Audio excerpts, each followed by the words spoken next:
national data plan. More expensive at $10 per day and often limited to 2 gigs per day before pushing it to 3G or even 4G. But I don't know about you, I zoomed through 2 gigs scrolling socials before getting off the plane. But then enter today's sponsor, Sailing, the app that I use for stress-free travel connectivity. We're gone in the days of hunting for a local SIM card or trying to use a needle to install it. With Sailing, you set up your plan before you leave home and you're good to go. No waiting, no messing. With Sailing, they give you reliable, fast internet on your device. I mean, forget about sketchy Wi-Fi hotspots. I mean, this is the real deal. You know, maybe you're bobbing between countries. Sailing's global and regional plans run seamlessly across borders with coverage in 200 plus countries. Because for more reasons you need Sailing, quick setup, offers 24/7 customer support. They'll even refund you if your phone isn't compatible with their system. When you're ready to transform your travel experience, just download the Sailing app now or scan it on screen and use the bill at checkout for 15% off your first plan. Say goodbye to travel headaches and don't forget, don't fill with your 20% off. But then, next time, RK Jr., Elon Musk, and the Trump administration are jeopardizing food safety in the United States and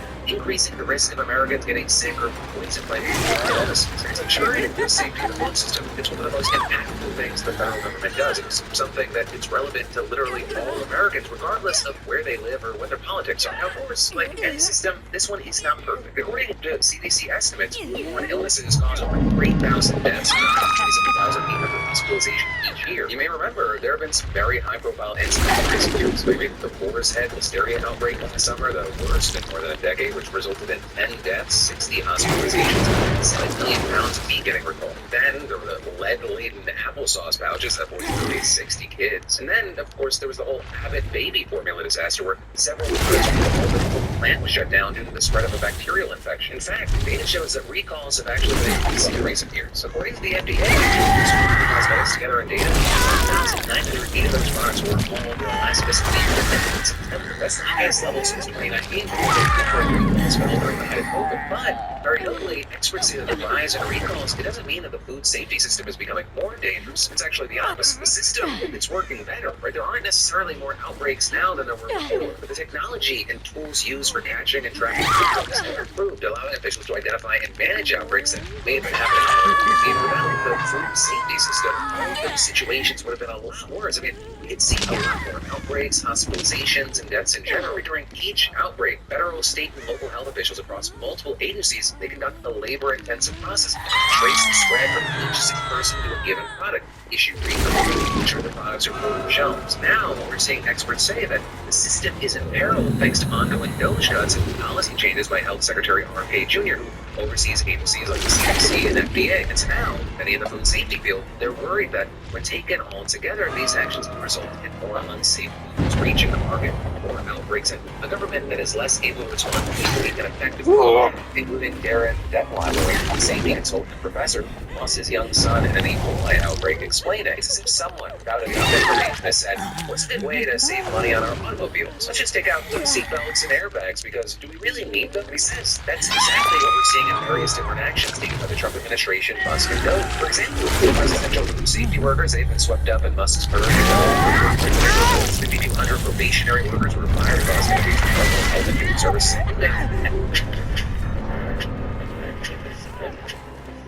Choose to lean into it. Every Mazda is engineered to give you effortless control.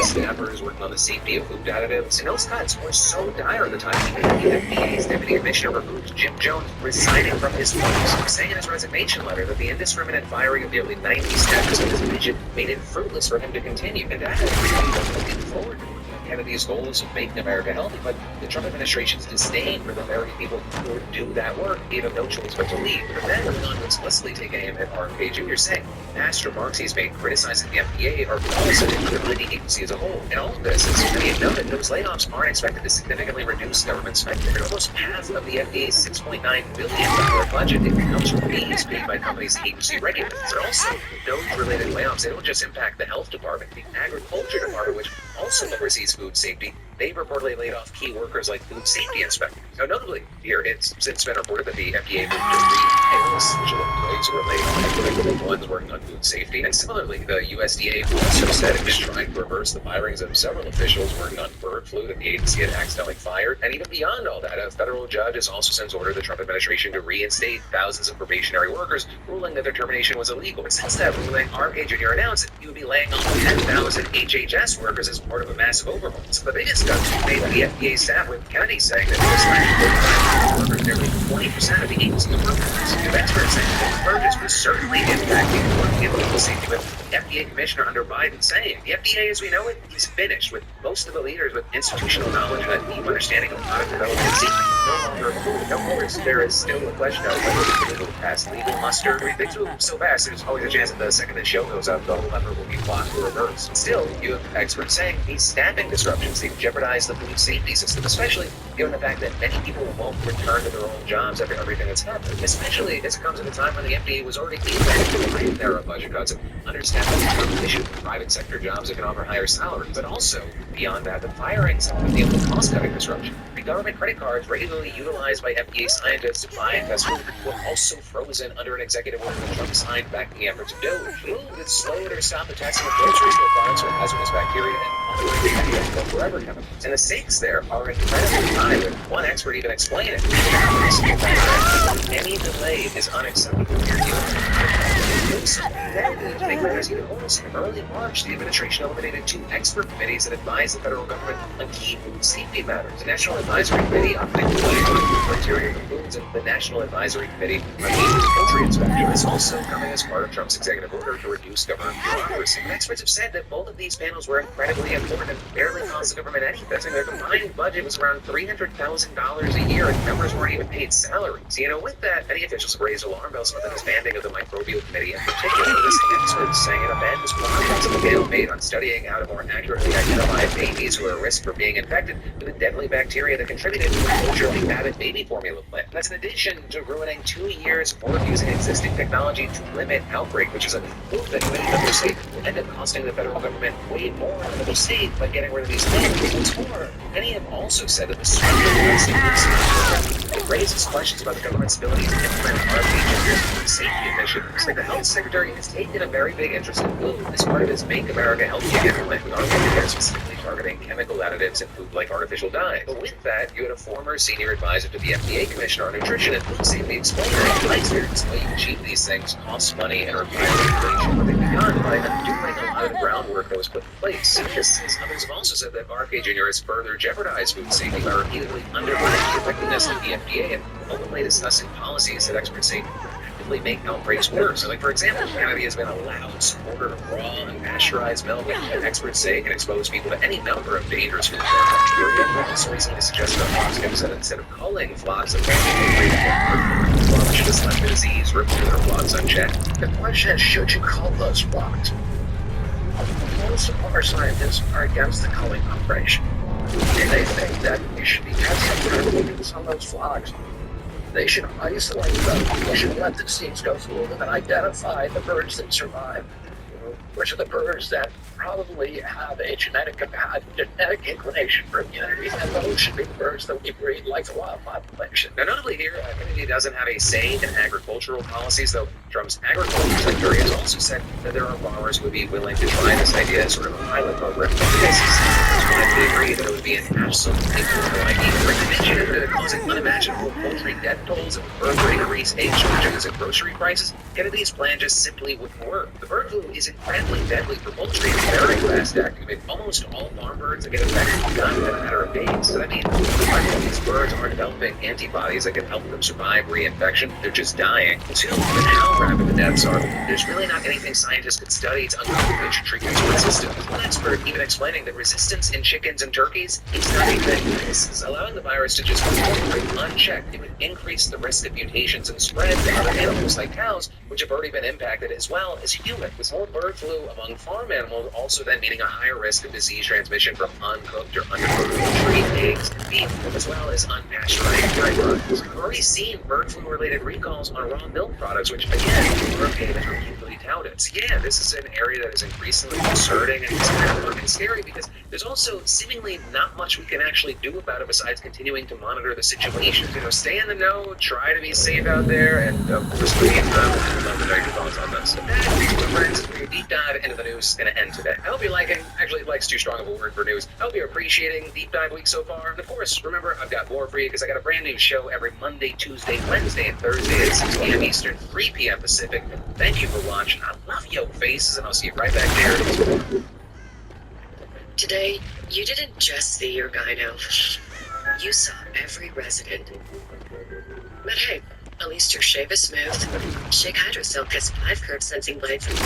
Hey, even your knee. They're smooth, and they're Shake Hydrosilk. Hey, video creator. We know you. For you, it's about more than getting the job done. We'll keep going until it's perfect. Oh, that's the one. Right, listen, the generator is built for you. The activity just checked. And then open your heart. And again. And again. With all the AI tools you need in one place, covered by the right license for you. We'll always make sure you have everything to make your next masterpiece. So go to Artlist and start creating without limits. Oh, again?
Oh my god. What was that, dude?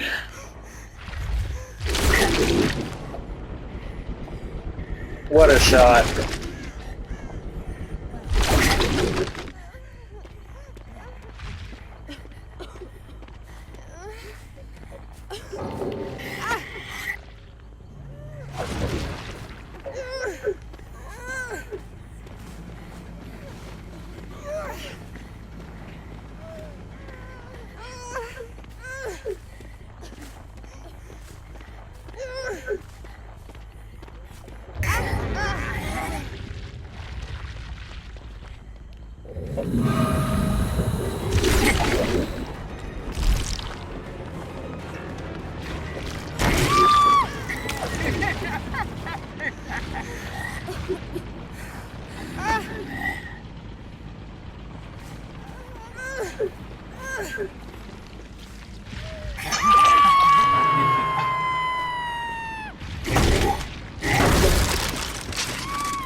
What a match.